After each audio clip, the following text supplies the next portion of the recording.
نحمده ونصلي ونسلم على رسوله الكريم اما بعد فاعوذ بالله من الشيطان الرجيم بسم الله الرحمن الرحيم قال الله تبارك وتعالى في القرآن المجيد والفرقان الحميد والعصر إن الإنسان لفي خسر آمنوا وعملوا الصالحات وتواصوا بالحق وتواصوا بالصبر. الحمد لله صدق الله مولانا العظيم وبلغنا رسوله النبي الأمي الكريم الأمين ونحن على ذلك لمن الشاهدين والشاكرين والحمد لله رب العالمين. الصلاة والسلام عليك يا سيدي يا رسول الله.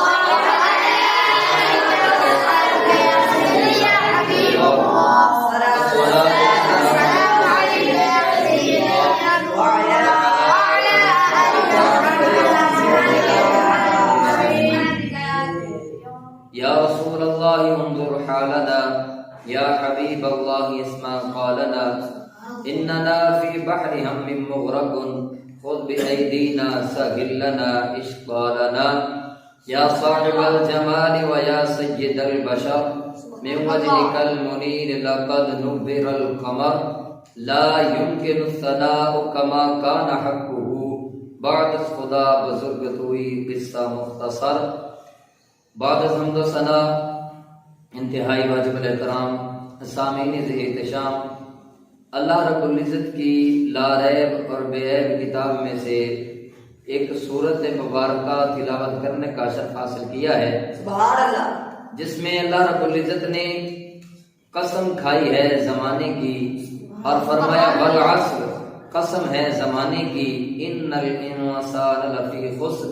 کہ بے شک انسان خسارے میں ہے، الا الذین آمنوا وتواصوا بالحق، جو لوگ ایمان لائے وعملوا الصالحات اور نیک اعمال کیے، وتواصوا بالحق اور حق کی تلقین کرتے رہے، حق کی نصیحت کرتے رہے، وتواصوا بالصبر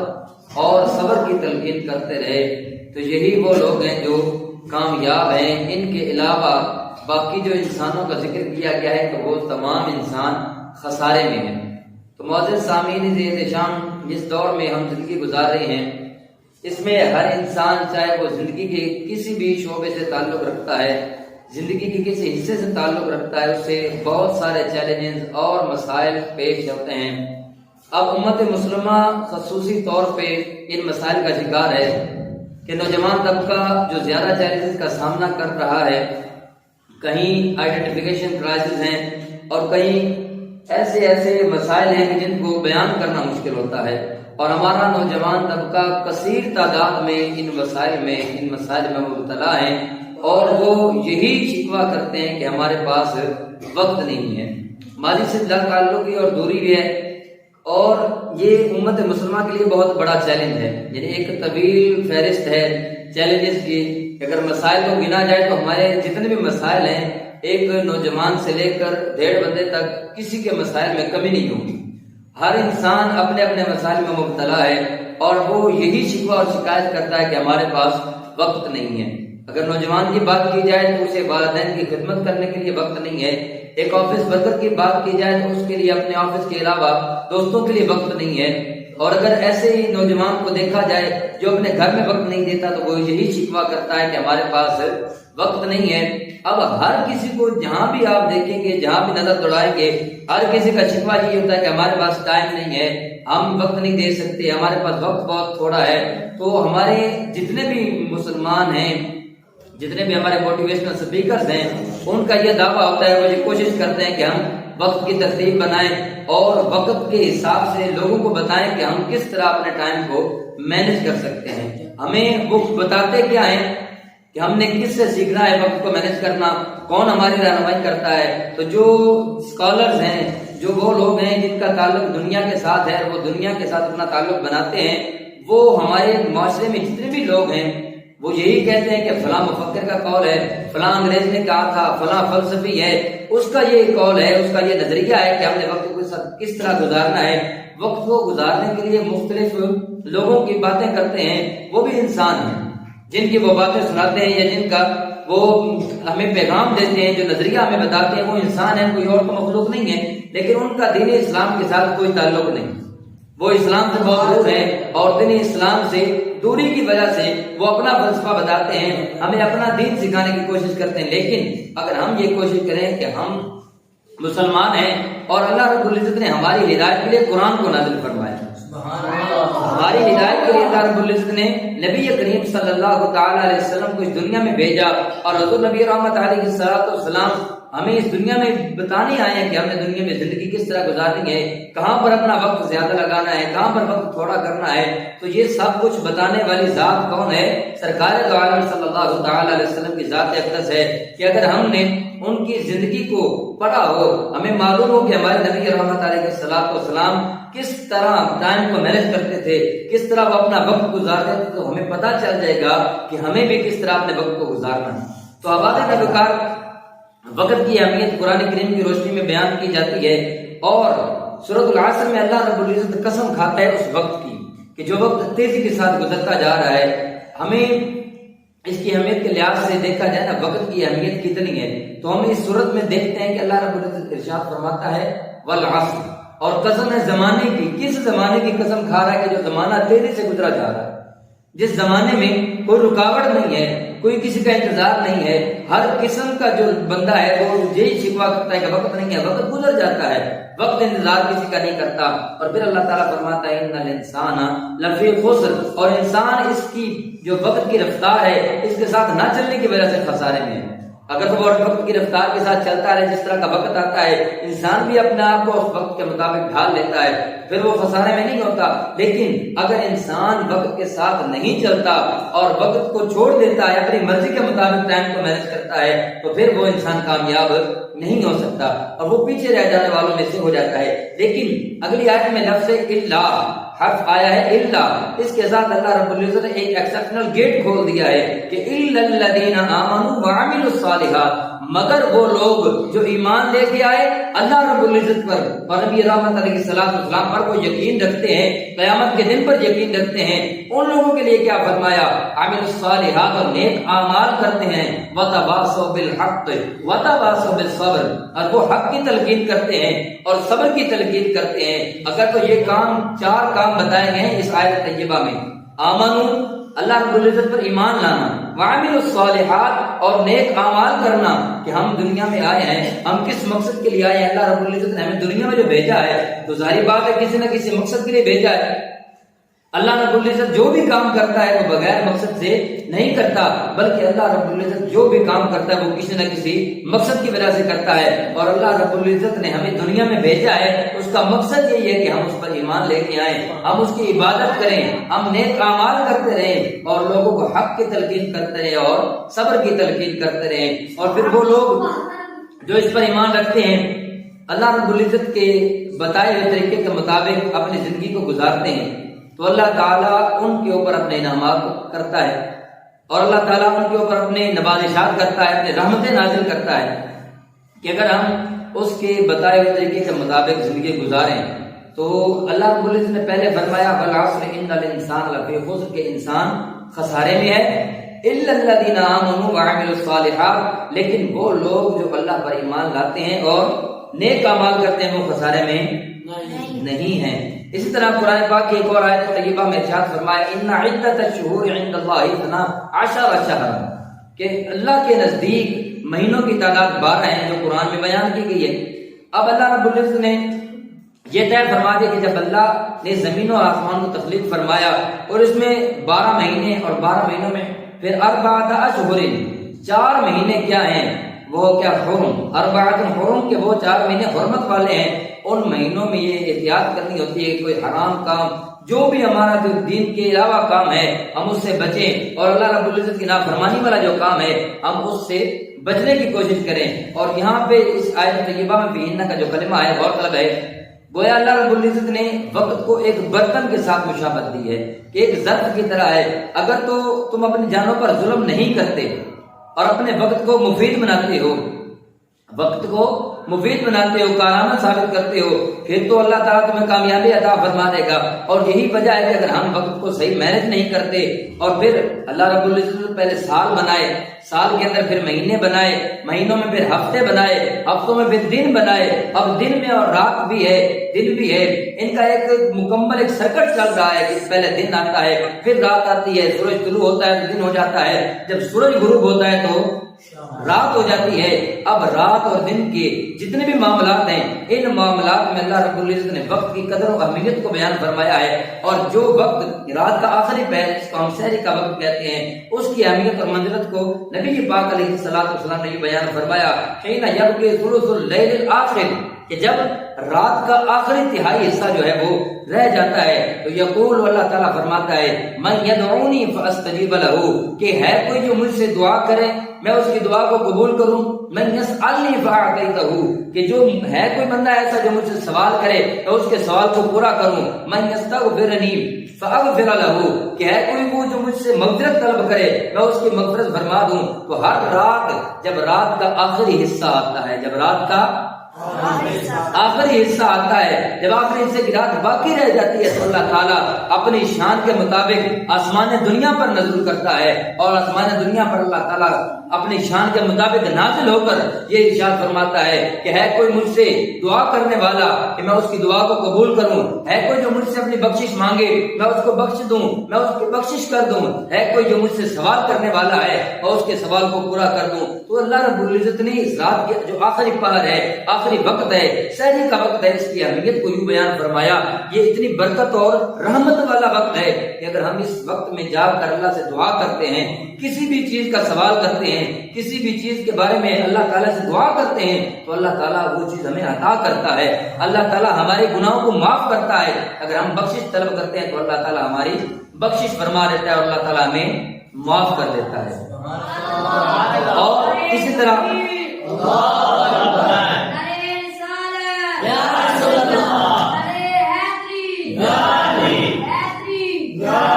اور اسی طرح اگر دیکھا جائے تو اسلام کو جو نظام عبادت ہے، جو عبادات کا نظام ہے اور اس کی ٹائم مینجمنٹ کیا ہے کہ یوں محسوس ہوتا ہے کہ اللہ تعالیٰ نے نظام جو ہے اس وقت ایک ایسی شے ہے وقت جس کے اندر اللہ تعالیٰ نے تمام چیزوں کو برابر کر کے رکھا ہوا ہے، بالکل سوار کر دیا ہے. اسی بات کو اس مثال سے ملاحظہ کیجیے کہ اللہ تعالیٰ نے قرآن پاک میں ارشاد فرمایا ان الصلاۃ کانت علی المؤمنین کتابا موقوتا، بے شک اللہ تعالیٰ نے نماز کو اس کے وقت میں فرض کیا ہے، مقرر وقت ہے. اگر مقررہ وقت کو دیکھا جائے اور مقررہ وقت کے مطابق نماز کو ادا کی جائے تو نماز ادا ہوگی. اگر نماز کو وقت کے وقت سے بعد میں ادا کی جائے، کیا وقت نماز کا ہے، زور کا وقت ہے، ہمیں پتہ ہے کہ ہمارا زور کا جو وقت ہے 12 بجے سے پہلے شروع ہو جاتا ہے. جب ہم جماعت کے مطابق 1:30 بجے نماز پڑھتے ہیں یا 2 بجے نماز پڑھتے ہیں تو ہمارا جو وقت ہے نماز کا اس کے مطابق نماز ادا ہوگی. اگر ہم نماز وقت پر ادا نہیں کریں گے تو ہماری نماز ادا نہیں ہوگی بلکہ قضا ہو جائے گی. تو یہ اللہ تعالیٰ نے جو نظام بنایا ہے، یہ اوقات صلاۃ 5 نمازیں، جو 5 نمازیں اللہ تعالیٰ نے فرض کی ہیں یہ مقررہ وقت میں فرض کی ہیں. اگر ہم وقت کے علاوہ ان کو پڑھتے تو ہماری نماز ادا نہیں ہوگی بلکہ قضا ہوگی. اور دوسرے نمبر پہ جب روزے کی ہم بات کرتے ہیں تو اللہ رب العزت نے قرآن پاک میں فرمایا حتی یتبین لکم الخیط الابیض من الخیط الاسود من الفجر، یہ روزے کا ٹائم ہے کہ آپ جب روزہ رکھتے ہیں تو فجر کی نماز سے پہلے جب طلوع سحر ہوتا ہے اس وقت آپ نے کھانا پینا چھوڑ دینا ہے. اور کب تک چھوڑ رکھنا ہے کہ جب تک سورج غروب ہو جاتا ہے. جیسے ہی سورج غروب ہوگا تو آپ نے کھانا پینا شروع کر دینا ہے. تو سحری کا جب وقت آتا ہے تو روزہ رکھنے کے وقت ہمارا کھانا پینا بند ہو جاتا ہے. اور جب طلوع آفتاب کے بعد غروب آفتاب ہوتا ہے تو ہمارا کھانا پینا شروع ہو جاتا ہے. تو یہ ایک وقت کو اللہ رب العزت نے مینج کر دیا ہے ہمارے لیے کہ اگر ہم اس اوقات کار کے مطابق اپنا کام کرتے رہیں گے تو اللہ تعالیٰ ہم سے راضی ہوگا. اور پھر اللہ رب العزت نے دن اور رات کی تفصیل کا ایک مقصد یہ بھی ہے کہ رات اور دن کے جو دورے ہیں یہ تم دنوں کا حساب بناتے رہو اس سے. اور پھر دنوں میں ہفتے اور مہینے پھر سال بنتے ہیں. گویا یہ نظام تمہاری زندگی کی سہولتیں فراہم کرنے کے لیے ہے، اور اسی دن رات کی تبدیلی سے دینی اور دنیاوی کاموں کی اور ان کا تم حساب جو ہے وہ لگا سکتے ہو۔ کیونکہ اگر ہمیں دن اور رات کا پتہ نہیں ہوگا، ہمیں اس کا ادراک نہیں ہوگی کہ اب دن ہو گیا یا رات ہو گئی ہے، تو ہم کس طرح اپنے کاموں کو انجام دیں گے؟ ہو سکتا ہے اس طرح کہ ہم بغیر وقت کے اپنے کسی کام کو انجام دے سکیں۔ جب ہمارے پاس وقت نہیں ہوگا، ہمیں معلوم نہیں ہوگا کہ دن کا کیا وقت ہے، رات کا کیا وقت ہے، تو ہم کسی کام کو صحیح طریقے سے ادا نہیں کر سکتے۔ تو اسی طرح جس طرح قرآن پاک میں اللہ رب العزت نے وقت کی قدر و منزلت کو بیان فرمایا ہے، نبی رحمت صلی اللہ تعالی علیہ وسلم کی حدیث طیبہ سے بھی پتہ چلتا ہے کہ ہمارے لیے جا بجا اللہ رب العزت کے محبوب علیہ السلام نے وقت کی اہمیت اور قدر و منزلت کو بیان فرمایا ہے۔ حضرت ضیاء الامت جسٹس پیر محمد کرم شاہ علیہ رحمۃ اللہ علیہ اپنے طلباء اور مریدین اور متوسلین سے یہ فرمایا کرتے تھے اکثر کہ عمر بن میمون رضی اللہ تعالیٰ عنہ، یہ رسول اللہ صلی اللہ علیہ وسلم نے ایک آدمی کو نصیحت کرتے ہوئے فرمایا، کیا فرمایا کہ 5 چیزوں سے پہلے غنیمت جانو۔ کتنی کو؟ 5 چیزوں سے پہلے غنیمت جانو۔ اب پوچھا کہ جی وہ کون سی چیزیں جن کو غنیمت جانا جائے؟ تو فرمایا کہ اپنی جوانی کو اپنے بڑھاپے سے پہلے غنیمت جانو، اپنی صحت کو اپنی بیماری سے پہلے غنیمت جانو، اپنے مالدار ہونے کو اپنی محتاجی سے پہلے غنیمت جانو، اور اپنی فراغت کو اپنے مشغول ہونے سے پہلے غنیمت جانو، اور اپنے زندگی کو موت سے پہلے غنیمت جانو۔ امام ترمذی رحمۃ اللہ علیہ سے یہ جو حدیث پاک یہ مرسل روایت ہے، اور پھر ایک شاعر نے کیا خوب کہا کہ غنیمت جان لو مل بیٹھنے کو، جدائی کی گھڑی سر پہ کھڑی ہے۔ کہ اگر تم غنیمت نہیں نہ سمجھتے وقت کو، اگر تمہارے پاس اب جوانی ہے، جوانی کو غنیمت نہ جانتے ہوئے تم اس کو برباد کرتے ہو، غلط کاموں میں گزار دیتے ہو، آوارگی میں گزار دیتے ہو، تو جب تم بڑھاپے میں پہنچو گے پھر تمہیں پتہ چلے گا کہ ہم نے جوانی کس طرح گزاری تھی۔ اگر ہم یہ فلاں کام نہ کرتے تو آج ہم بڑھاپے میں ذلیل و رسوا نہ ہوتے۔ اور پھر حضور علیہ السلام نے فرمایا اپنی صحت کو اپنی بیماری سے پہلے غنیمت جانو۔ اگر تم صحت مند ہو تو اس کے اوپر مغرور مت ہو،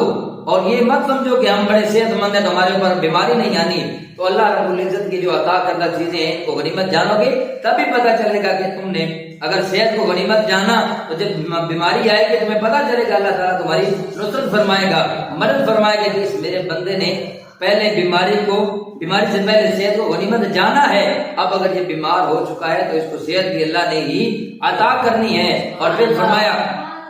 غنا کا قبل فقر کا، اپنے مالدار ہونے کو اپنی محتاجی سے پہلے غنیمت جانو۔ کہ اگر تمہارے پاس اب مال و دولت ہے، تمہارے پاس اب کچھ پیسہ آ گیا ہے، تو اس کو تم یہ مت سمجھو کہ یہ سدا بہار ہے، تمہارے پاس پیسہ رہے گا۔ اس نے ختم ہو جانا ہے، پیسے نے ختم ہو جانا ہے۔ اگر تم اس کو اللہ رب العزت کی رضا کے مطابق خرچ کرتے رہو گے تو اللہ تعالیٰ اس میں برکت عطا فرمائے گا۔ اگر بغیر مقصد کے یہ اپنی مرضی کے مطابق خرچ کرتے رہو گے تو اس میں برکت نہیں ہوگی، بلکہ یہ ختم ہو جائے گا، اور پھر کسی نہ کسی دن تم پر فقیری آ جائے گی۔ اب جب فقیری آئے گی تو پھر تمہیں احساس ہوگا کہ کاش میں نے اپنے مال کو پہلے غنیمت جانا ہوتا، میں نے اپنی امیری کو غنیمت جانا ہوتا، اور میں اس وقت لحاظ کے ساتھ خرچ کرتا، میں اس طرح بے جا خرچ نہ کرتا، تو اب میرے پاس یہ کیفیت نہ ہوتی، میں اب غریب اور محتاج نہ ہوتا۔ اور پھر فرمایا کہ فراغ کا قبل شغل کا، کہ اپنی فراغت سے پہلے، اپنی فراغت کو مشغولیت سے پہلے غنیمت جانو۔ کہ اگر تم فارغ ہو تو تمہیں چاہیے کہ تم اپنے وقت کو کسی کام میں لگا دو، کسی دینی کام میں لگاؤ یا کسی دنیاوی کام میں لگا دو، تب جا کے تمہاری جو وقت ہے اس کی مینجمنٹ ٹھیک ہوگی۔ اور پھر فرمایا زندگی کو موت سے پہلے غنیمت جانو۔ آج تمہارے پاس زندگی ہے، اگر تم اس زندگی کو اللہ رب العزت کی رضا کے مطابق گزارتے ہو، اگر تم زندگی کو اللہ کی رضا کے مطابق اس طرح گزارتے ہو کہ حضور علیہ السلام کے بتائے ہوئے طریقے کے مطابق عمل پیرا ہوتے ہو، تو اللہ تعالیٰ تمہیں اخروی کامیابی عطا فرمائے گا۔ کل کو موت آنی ہے، تمہیں موت کا ڈر نہیں ہوگا۔ کیوں نہیں ہوگا؟ اسی صورت میں نہیں ہونے جگہ سے نہیں ہٹیں گے کہ جب تک اللہ تعالیٰ ہم سے یہ سوال نہیں کر لے گا۔ سب سے پہلا سوال کیا جائے گا اس کی عمر کے بارے میں کہ کہ اللہ نے تمہیں عمر عطا کی ہے، بتاؤ اس عمر کو تم نے کیسے گزارا ہے، کیسے اس عمر کو گزارا ہے تم نے دنیا میں۔ وعن علمہ فیما فعل فیہ، اور پھر فرمایا علم کے بارے میں سوال کیا جائے گا کہ اللہ نے تمہیں علم عطا کیا تھا، بتاؤ اس علم کو کس جگہ پہ صرف کیا ہے، کہاں خرچ کیا ہے۔ پھر فرمایا وعن مالہ، اور پھر مال سے اس کے بارے میں سوال کیا جائے گا، من این اکتسبہ، کہ کہاں سے اس مال کو کمایا ہے، وفیما انفقہ، اور کہاں پر اس مال کو خرچ کیا ہے، وعن جسمہ فیما ابلاہ، اور پھر بندے سے اس کے جسم کے بارے میں سوال کیا جائے گا کہ بندے بتا کہ جسم اللہ نے تجھے عطا کیا تھا، اس کو تم نے کن چیزوں میں بوسیدہ کر دیا ہے۔ تو جب تک ان سوالوں کے جوابات انسان نہیں دے سکے گا اس وقت تک اللہ رب العزت کی بارگاہ سے نہیں ہٹے گا۔ تو ہمارے لیے یہ ایک وقت کو سمجھنے کا طریقہ ہے کہ اللہ رب العزت نے ہم سے جو 4 سوال کیے ہیں، ہمارے عمر کے بارے میں، ہمارے علم کے بارے میں، مال کے بارے میں اور جسم کے بارے میں جو سوال کیا ہے، ان تمام کے لیے اللہ رب العزت نے ہمیں بس یہ وقت دیا تھا۔ ہم دنیا میں آئے تھے کہ اللہ نے ہمیں یہ جسم بھی عطا کیا، مال بھی عطا کیا، علم بھی عطا کیا، اور اللہ رب العزت نے ہمیں عمر بھی عطا فرمائی۔ تو ان چاروں کے بارے میں سوال کرنے کا مقصد یہ ہے کہ انسان کو وقت کی اہمیت کا پتہ چلے کہ انسان نے وقت گزارنا ہے تو کس طرح گزارنا ہے۔ پھر نبی پاک علیہ السلام نے ارشاد فرمایا اللہم بارک لامتی فی بقورھا، کہ اللہ میری امت کے لیے دن کے ابتدائی حصے میں برکت دے۔ یہاں بھی ایک خاص وقت کو امت کے لیے مبارک قرار دیا ہے۔ آج موٹیویشنل اسپیکر اور انگلش لیکچرر جی کہتے ہیں، مشہور جملہ بولتے ہیں کہ morning time is productive time, کہ دن کا جو وقت ہے، دن کے آغاز کا وقت ہے، ابتدائی دن کا جو وقت ہے وہ بہت منفعت کے اعتبار سے مفید ہے۔ جو کام صبح کے وقت میں کیا جائے اللہ تعالیٰ اس کام میں برکت عطا فرماتا ہے اور وہ کام جلدی پائے تکمیل کو پہنچتا ہے۔ اسی طرح مزید حضرت حنظلہ رضی اللہ تعالیٰ عنہ، آپ سے ایک روایت ہے، آپ حنظلہ رضی اللہ تعالیٰ کا بڑا ہی مشہور واقعہ ہے کہ آپ ایک مرتبہ سرکار دو صلی اللہ تعالیٰ علیہ وسلم کی بارگاہ میں حضرت ابوبکر صدیق رضی اللہ تعالیٰ کی معیت میں حاضر ہوئے، یعنی کہ صدیق اکبر بھی ساتھ ہیں، حضرت حنظلہ بھی ساتھ ہیں، تو دونوں اکٹھے حضور علیہ السلام کی بارگاہ میں حاضر ہوئے۔ فقال رسول اللہ صلی اللہ علیہ وسلم قال ما لک یا حنظلہ، کہ رسول اللہ صلی اللہ علیہ وسلم نے فرمایا اے حنظلہ تجھے کیا ہو گیا ہے؟ قال نافق حنظلہ یا رسول اللہ، یا رسول اللہ حنظلہ منافق ہو گیا ہے۔ فرمایا وہ کیسے منافق ہو گیا ہے؟ نکون عندک تذکرنا بالنار والجنۃ کأنها رأی عین، یا رسول اللہ جب ہم آپ کے پاس ہوتے ہیں، آپ کی صحبت میں ہوتے ہیں، آپ کے پاس مجلس میں بیٹھے رہتے ہیں، آپ ہمارے لیے جنت کا ذکر کرتے ہیں، دوزخ کا ذکر کرتے ہیں، تو ہمارا ذکر سننا ہمیں اس طرح لگتا ہے گویا کہ ہم جنت کو بھی آنکھوں سے دیکھ رہے ہیں اور دوزخ کو بھی آنکھوں سے دیکھ رہے ہیں۔ رجعنا عفسنا الازواج وضيعت ونسينا كثيرا، اور پھر جب ہم واپس لوٹتے ہیں اپنے بچوں کے پاس، اپنی ازواج کے پاس جاتے ہیں تو یا رسول اللہ ہم کثیر جو کام ہے وہ بھول جاتے ہیں۔ فقال رسول اللہ صلی اللہ علیہ وسلم لو تقومون على الحال التي تقومون بها من عندي، کہ اگر تم ہمیشہ اسی حالت پر قائم رہو نا کہ ہر وقت تم میرے پاس بیٹھے رہو اور ہر وقت اللہ رب العزت کا ذکر کرتے رہو اور حضور صلی اللہ علیہ وسلم کی مجلس میں موجود رہو، تو تمہارا مرتبہ کیا ہوگا؟ نصافحتکم الملائکہ، پھر ملائکہ تم سے مصافحہ کریں گے۔ کس طرح مصافحہ کریں گے؟ کہ اگر تم بیٹھے ہوئے ہو فی مجالسکم وفی طرقکم وعلی فرشکم، تمہارے پیروں میں، تمہاری مجلسوں میں اور تمہارے بچھونوں پر آ کر فرشتے تم سے مصافحہ کریں گے۔ ولکن یا حنظلۃ ساعۃ وساعۃ ساعۃ وساعۃ، لیکن آپ علیہ السلام نے فرمایا ہے حنظلہ کہ کوئی وقت کس طرح ہوتا ہے اور کوئی وقت کس طرح ہوتا ہے، یعنی کہ مختلف اوقات ہوتے ہیں، اوقات کار، کہ جب تم کسی کام میں مبتلا ہو جاتے ہو تو ایک کام کو چھوڑ کر دوسرا کام کرنا پڑتا ہے، اور جب دوسرے کام کو چھوڑ کر تم تیسرے کام کی طرف آتے ہو تو پہلے کام کی طرف سے توجہ ہٹ جاتی ہے۔ تو اب آگے کی دکان حضرت حنظلہ رضی اللہ تعالیٰ عنہ، آپ نے رسول اللہ صلی اللہ تعالیٰ علیہ وسلم سے عرض کی کہ یا رسول اللہ حنظلہ منافق ہو گیا ہے۔ اب اس میں منافقت والی بات تو نہیں ہے، لیکن ان کا یہ تقویٰ ہے، ان کے تقوی کا ایک معیار ہے کہ وہ اپنے آپ کو سمجھتے ہیں کہ منافق ہوتے ہیں۔ کہ سرکار کی بارگاہ میں بیٹھتے ہیں تو ہم سمجھتے ہیں کہ بڑے مومن ہیں، پرہیزگار ہیں، لیکن جب ہم آپ کی بارگاہ سے چلے جاتے ہیں، اپنے گھر جاتے ہیں، بیوی بچوں کے پاس جاتے ہیں، تو وہاں پر جا کر ہمارا دل یہ باتیں بھول جاتا ہے جو ہمیں آپ بتاتے ہیں۔ یا رسول اللہ جب آپ جنت کا ذکر کرتے ہیں تو ہمیں یوں محسوس ہوتا ہے کہ آپ جنت کو دیکھ رہے ہیں، اور جب آپ دوزخ کا ذکر کرتے ہیں تو ہمیں یوں محسوس ہوتا ہے کہ گویا ہم دوزخ کو دیکھ رہے ہیں، تو جب ہم گھر جاتے ہیں تو ہم یہ باتیں بھول جاتی ہیں۔ اسی وجہ سے حنظلہ کہتے ہیں کہ یا رسول اللہ حنظلہ منافق ہو گیا ہے، تو ایسی بات کوئی نہیں، لیکن نبی پاک علیہ السلام نے فرمایا کہ اگر تم ہر وقت اسی طرح اسی مجلس میں قائم رہو اور ہمیشہ ایک جگہ پہ بیٹھے رہو تو پھر تمہارا مقام و مرتبہ کیا ہوگا کہ فرشتے تمہیں سلام کریں گے، فرشتے تم سے مصافحہ کریں گے، ہاتھ ملائیں گے تمہارے مجلسوں میں آ کر اور تمہیں بتائیں گے کہ تم کتنے پرہیزگار ہو، کتنے متقی اور نیک بن چکے ہو۔ پھر تم اپنے بچھونوں پر ہو، اپنے رستوں پر ہو یا اپنے مجلسوں میں ہو، جہاں کہیں بھی ہو، فرشتے آ کر تمہارے ساتھ مصافحہ کریں گے۔ اور پھر نبی پاک علیہ السلام نے فرمایا حنظلہ ایسی بات نہیں ہے، کوئی وقت کس طرح ہوتا ہے اور کوئی وقت کس طرح ہوتا ہے۔ اسی طرح امام مسلم حضرت عبداللہ رضی اللہ تعالیٰ عنہ سے روایت کرتے ہیں اور وہ فرماتے ہیں کہ میں نے حضرت عائشہ صدیقہ رضی اللہ تعالیٰ عنہ سے سنا کہ رسول اللہ صلی اللہ علیہ وسلم نے ارشاد فرمایا کہ ہر آدمی کے بدن میں 360 جوڑ ہیں۔ ہر آدمی کے بدن میں کتنے جوڑ ہیں؟ 360 اور 360 جوڑ ہیں۔ تو جس نے اللہ اکبر کہا، جس نے الحمدللہ کہا، لا الہ الا اللہ کہا اور سبحان اللہ کہا، پھر اپنے راستے میں جاتے ہوئے اس تکلیف دہ چیز کو راستے سے ہٹا دیا، پتھر لوگوں کی راہ سے ہٹا دیا یا تو کانٹا یا ہڈی تھی وہ راستے سے ہٹا دی، اور پھر اللہ رب العزت فرماتا ہے، نبی پاک علیہ السلام کی حدیث پاک ہے کہ اس نے اچھی بات کہی یا اچھی بات کا حکم دیا، اچھی بات سکھائی یا اس کا حکم دیا اور برائی سے روکا، تو فرمایا 360 جوڑوں کی گنتی کے برابر ہے، اور اس دن وہ اس حال میں چل رہا ہوتا ہے کہ اس نے اپنی جان کو دوزخ سے آزاد کروا لیا۔ اور یہاں حکمت کی یہ بھی بات ہے کہ ہمارے سامنے یہ بات آتی ہے کہ رسول اکرم صلی اللہ تعالیٰ علیہ وسلم نے آج سے تقریباً 1500 سال پہلے بتا دی کہ انسانی جسم میں کتنے جوڑ ہیں؟ 360۔ اب 360 جوڑ انسانی جسم میں موجود ہیں، یہ رسول اللہ صلی اللہ تعالیٰ علیہ وسلم نے 1500 سال پہلے ارشاد فرما دیا۔ اور اب جو انگریز تحقیق کرتا ہے وہ تحقیق کر کے کیا کہتا ہے کہ انسانی جسم میں 340 جوڑ ہیں، اور 340 جوڑ ہونے کے باوجود ان کو اس پر اعتماد نہیں ہے۔ لیکن جب نبی پاک علیہ السلام کے فرامین کی روشنی میں انہوں نے دوبارہ اپنی سائنسی تحقیق کا آغاز کیا اور دوبارہ سائنسی تحقیق کرنے کے بعد دیکھا کہ اب کتنے جوڑ ہیں، تو کہتے ہیں کہ انسان کے دونوں کانوں میں 10 جوڑ اس سائڈ پہ ہیں، 10 جوڑ دوسرے کان میں ہیں، تو دونوں کی ملا کے جوڑوں کو اگر اکٹھا کیا جائے تو کل جو گنتی کل بنتی ہے وہ بنتی ہے 360۔ یعنی کہ نبی رحمت علیہ السلام نے 1500 سال پہلے یہ بتا دیا تھا کہ انسانی جسم میں 360 جوڑ ہیں، اور سائنسی تحقیق آج یہ بتا رہی ہے، گویا کہ نبی پاک علیہ السلام کے فرمان کے سامنے